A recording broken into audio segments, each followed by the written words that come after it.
Hi, this basic Excel video is looking at all the different formatting that you can use. So formatting tools such as percentage, general, number, currency, all those things. And then we've got the inserting cells, rows and columns correctly, column widths and row heights, borders and styles, how to use those and change colours, etc. and density of the thickness of the border or no border, merge and center, a lovely feature called freeze panes. That's a viewing feature that allows you to see both all your column headings and your row headings while you're moving around. Format painter, great way of formatting, copying and using formatting and applying it everywhere else nice and easily. And then finally zoom and how to use that in this feature. So I hope you enjoy this. Thank you. Brings us on to formatting now. Formatting is quite a big area in spreadsheets. People don't normally think it has a lot, but it can look really good. There's lots of areas we need to look at here. Let's make sure we can see them all. So we've got inserting, deleting cells, rows and columns. We've had a look at that. You can put in cells, so you could insert highlighted, insert cell and shift the cells down. So you can insert cells like that. You can obviously do column widths. If you right click on a column in the grey area at the top, you've got a width and you can type in a particular one. In a row, right click, you've got row height as well. You've got borders. So the thing you've got to use escape, stuck. If you've got a border and you wanted, if we're going to do this area in a border, we've got our usual border here. And we can go to more borders or all borders, they're all up there anyway. So you could have outline inside and out, and then you could apply a colour. However, if you pick the colour, notice it's not been applied. In Word, it automatically gets applied. In Excel, you have to actually apply it on there like a sample. Okay, so you can actually see it. You can make it a bit thicker there as well. Then OK, and then that border will come on. We have things that are like wrap. So this text here is called truncated. So in other words, you're not seeing the full data clearly, and that's considered as very inappropriate on Excel. So if you highlight that row, we can wrap it using the wrap text up here, and it wraps extra long text into multiple lines, so you can see it all and you can see what happens when you do it. And this is good if you've got lots of headings going across the top. You've got a really long heading. You do not want your spreadsheet going all the way down into the Zs, etc., column wise. So you have to keep scrolling back and forth. Table styles are easy as well. If you highlight a particular area and you apply a table style, so if you go into here and into the drop down for your format as table, and you can apply to a particular setting. I've just selected that, and then that applies just there. You could do it to the whole of your table, obviously, it would make more sense. Rotating text and alignment. So you've got this feature here. So if we drop it down, rotate up, rotate down, etc. So you've got that. Freezing panes is very useful. So in the exam, if you click in a cell and you go to view and you drop down freeze panes, you can just freeze the top row automatically wherever you've clicked. So you click on the top row, you can see that that's froze that row, top row.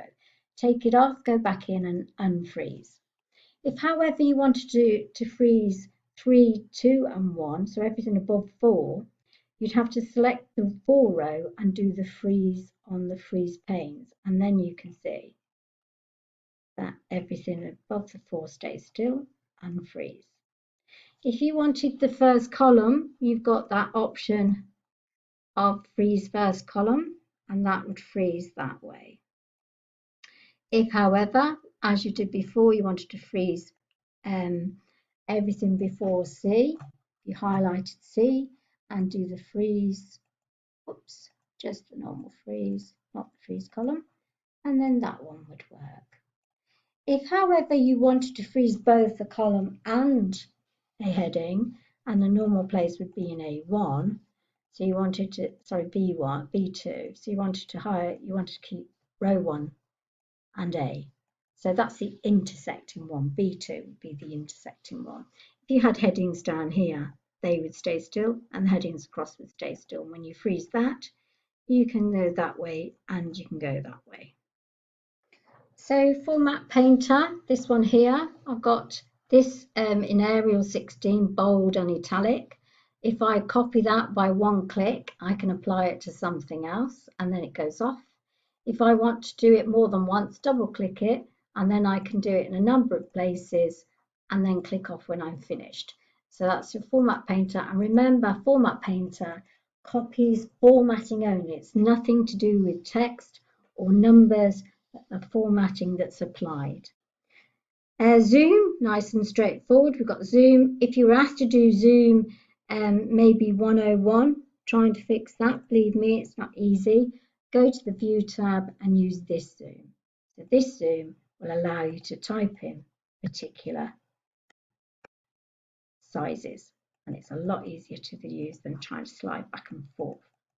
Before we leave this sheet, we're going to look at some formatting. So if I just change these numbers, oops, and go into the home, let's just make them numbers. So drop that down, let's put it on number. Okay, so bring it up for you a little bit, zoom. So these numbers here, if you were asked to make these thousands, this is the feature here, the comma style. So format with a thousands separator is the language they use. Click on and it puts 1,000 comma in if applicable. Obviously that's not in 1,000. So that's that feature there, comma style.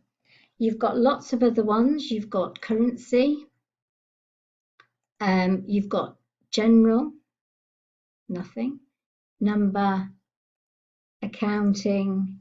This one you've got dates. So you can have short date, you can have a long date. So you can see the difference going on there. So a lot of formatting going along here. And then your percentages, which are just popped here. So you could pop that over there and do some percentages. Okay. Then you've got in this one with the decimal, you can change the decimal places as well of the figures that you've got. So this is about changing that, and it can all be done with the format cells exactly the same place, has all of that going on there if that's the way you've used it in the past. So that's your formatting all here. Okay, let's move on to your next one. So you've got some formatting practice here. We've got some features that I may not have mentioned. Let's just have a quick look. So remember wrapping, you've got this one and you've got your wrap text. And then you could just bring it out slightly because only wrap, if there's an S missing or something, then it won't wrap that exactly. You've got the apply your merge and center. Merge and center, you go across the cell and it's this little feature here. So in the past, what you would do is you would merge that first using the format cells, merging the cells, and then center. But in this one, all you do is highlight the area you want to merge and center, the cell range, click on that and it does it for you. So nice little tool. Make sure you use it when they ask for it. Currency format to be 4. These are not wide enough to remember the error it told you. It's got B4 to A17. Oh, B4 to A17. And then you've got the currency. So you can keep on trying these. Auto fit, do you remember auto fit in a column? I did it earlier. So it's like that, auto fit. And when these were too small, auto fit, too little in the junction there, double click and it opens it up to fit automatically. Do you remember the 1,000 separators on A22? Got it here. Do you remember that? Little columns, but if I put them back to general and then you apply it, you can see the difference there. Freezing rows, remember if you're freezing A1 and A3, A1 to A3, you go below A3 and then you can go into the view and you can freeze panes. And then the final one, applying shading to your choice, because we didn't do this. Let's do it there. And remember, on your Home tab, you have shading, which will be fill. So any shading is going to be your fill. And you can just apply any shading that you wish. So that's most of the formatting covered there.